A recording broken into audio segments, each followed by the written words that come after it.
بسم اللہ الرحمن الرحیم۔ السلام علیکم ورحمۃ اللہ وبرکاتہ۔ الحمد للہ رب العالمین والصلاة والسلام على سید الانبیاء والمرسلین وعلى آلہ وصحبہ اجمعین، اما بعد فقد قال الله تبارك وتعالى في القرآن المجيد والفرقان الحميد، فأعوذ بالله من الشيطان الرجيم، بسم الله الرحمن الرحيم، اقرأ وربك الأكرم الذي علم بالقلم علم الإنسان ما لم يعلم، وقال النبي صلى الله عليه وسلم طلب العلم فريضة على كل مؤمن أن يعرف الصوم والصلاة والحرام والحدود والأحكام أو كما قال عليه الصلاة والسلام۔ محترم صدر جلسہ، مہمانان عظام، میرے مشفق و مربی اساتذہ کرام اور میرے عزیز دینی و ایمانی بھائیوں، آج میں آپ حضرات کے سامنے دینی علوم کی فضیلت و عظمت کے متعلق کچھ باتیں عرض کرنا چاہتا ہوں۔ محترم حضرات، علم کی فضیلت و عظمت، ترغیب و تاکید اسلام میں جس بلیغ و دل آویز انداز میں پائی جاتی ہے اس کی نظیر اور کہیں نہیں ملتی۔ کلام پاک کے تقریباً 78,000 الفاظ میں سب سے پہلا لفظ جو پروردگار عالم نے رحمت عالم صلی اللہ علیہ وسلم کے قلب مبارک پر نازل فرمایا وہ اقرا ہے، یعنی پڑھ۔ اور قرآن پاک کی 6,000 آیتوں میں سب سے پہلے جو 5 آیتیں نازل فرمائی گئی ان سے بھی قلم کی اہمیت اور علم کی عظمت ظاہر ہوتی ہے۔ ارشاد ہے اقرأ وربک الاکرم الذی علم بالقلم علم الانسان ما لم يعلم، یعنی پڑھ اور جان کہ تیرا رب کریم ہے جس نے علم سکھایا، قلم کے ذریعے سکھلایا آدمی کو وہ جو وہ نہ جانتا تھا۔ گویا اسلام یا قرآن ہم کو تعلیم حاصل کرنے سے روکتا نہیں بلکہ تعلیم کو ہمارے لیے فرض قرار دیتا ہے۔ وہ تعلیم کے ذریعے ہم کو صحیح معنوں میں اشرف المخلوقات کے درجے پر پہنچانا چاہتا ہے۔ وہ کہتا ہے کہ قرآن حقیقی علم ہے اور دوسرے تمام علوم و فنون معلومات کے درجے میں ہے۔ ان تمام معلومات کو اپنی استعداد کے مطابق حاصل کر سکتے ہیں کیونکہ ان سب کے وصول حضرت آدم علیہ السلام ہی کے خمیر موجود کر دیے گئے ہیں۔ جیسا کہ کلام پاک اس آیت سے معلوم ہوتا ہے وَعَلَّمَ آدَمَ الْأَسْمَاءَ كُلَّهَا، اور آدم علیہ السلام کو اللہ تعالیٰ نے تمام چیزیں بتا دیں۔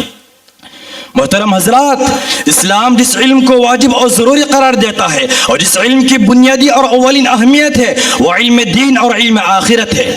علم دین سے محروم انسان چاہے دنیا کے کیسے ہی اہم اور عظیم الشان علوم و فنون کا فاضل و ماہر ہو، دین و شریعت کی نظر میں وہ جاہل ہی مانا جائے گا، کیونکہ علم دین ہی وہ علم ہے جو انسان کو اس کے خالق اور رب کا عرفان عطا کرتا ہے، ذہن و فکر کو صحیح عقائد اور اعلیٰ خیالات سے روشناس کرتا ہے، اعمال و افعال کو اللہ اور اس کے رسول کی اطاعت کا صحیح رخ دے کر اسے صراط مستقیم پر گامزن کرتا ہے جو دائمی نجات اور ابدی عزت و افتخار کا باعث ہے۔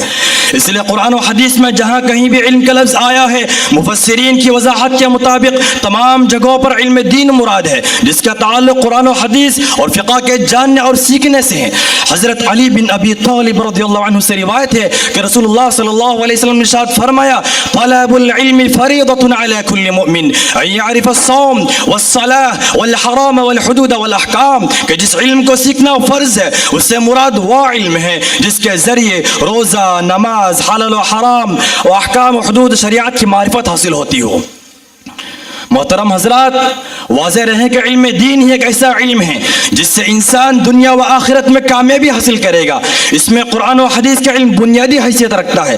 رسول اللہ کا فرمان ہے ان اللہ یرفع بهذا الكتاب اقواما ويضع به آخرین، بے شک اللہ تعالی اس کتاب کے ذریعے قوموں کو اٹھاتا ہے اور اسی کتاب کے بدلے قوموں کو نیچے بھی گراتا ہے، اور اسی طرح علم دین کے حصول سے جنت کے راستے آسان ہوتے ہیں۔ نبی صلی اللہ علیہ وسلم کا فرمان ہے من سلک طریقا یلتمس فیہ علما سہل اللہ له به طریقا الی الجنہ، جو علم دین کی تلاش میں نکلتا ہے اللہ تعالیٰ اس کے لیے جنت کے راستے آسان کر دیتے ہیں۔ اور دین کے طالب علم اور علماء کائنات کی معزز ترین ہستیاں ہیں جن کے لیے فرشتے اپنے پر بچھاتے ہیں اور ان کے لیے رسول اللہ کا فرمان ہے ان الملائکۃ لتضع اجنحتها رضا لطالب العلم وان العالم لا يستغفر له من في السماوات ومن في الارض والحيتان في جوف الماء.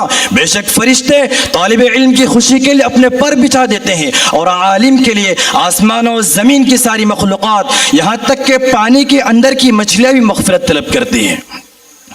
محترم حضرات، ان سب فضائل کے باوجود بھی آج معاشرہ علم دین سے کوسوں دور ہوتا جا رہا ہے اور دن بدن دینی علوم سے دوری میں اضافہ ہی ہوتا جا رہا ہے.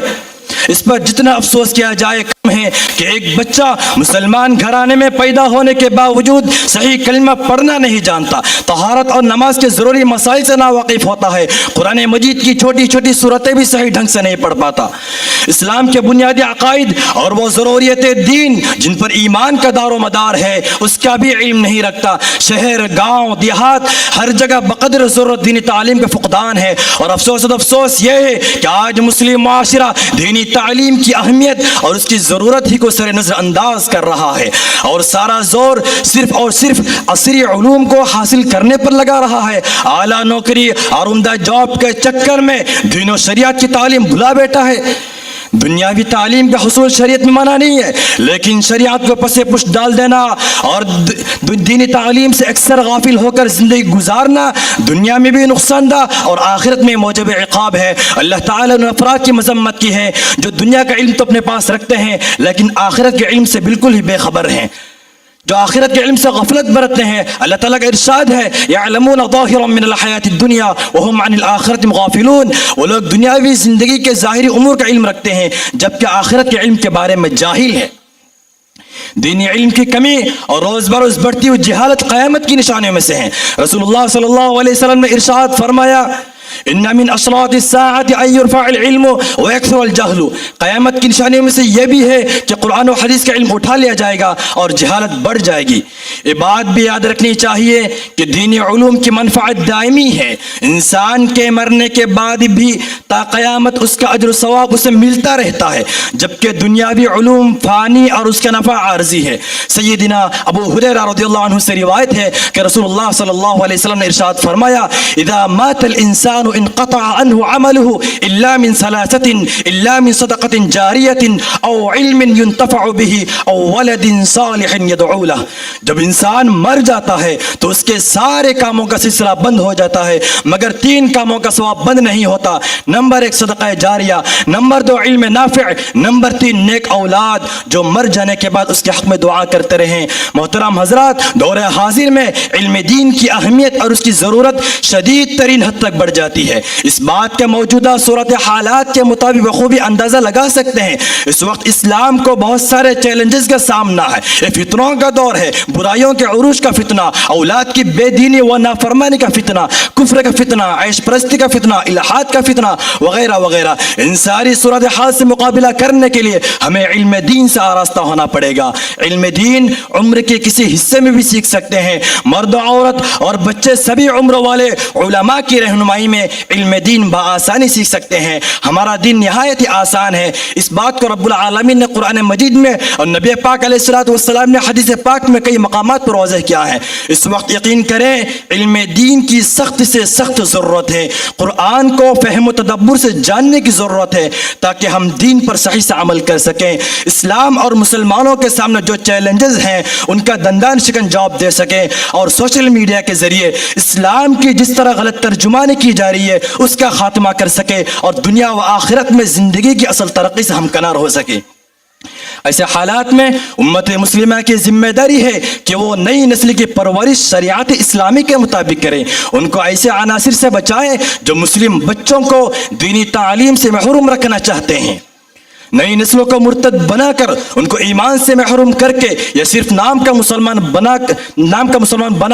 بنا کر دوزخ کا ایندھن بنانا ان کا اصل مقصد ہے اور پھر اس قسم کے مسلمانوں کو سیکولر مسلمان کا نام دیا جاتا ہے. ان حالات میں ہم مسلمانوں کو چوکن نہ رہنا چاہیے اور یہ بات ذہن میں بسا لینا چاہیے کہ نئی نسلوں کو دینی تعلیم سے دور رکھ کر ان کے دین و ایمان کو مستحکم نہیں کر سکتے. اخبارات اور دیگر ذرائع ابلاغ کے ذریعے دل دہلانے والے واقعات آئے آئے دن ہم کو پڑھنے کو اور دیکھنے کو ملتے ہیں، جرائم کا ارتکاب، والدین کے قتل اور ان پر جان لیوا حملے دین سے دوری کا نتیجہ ہے۔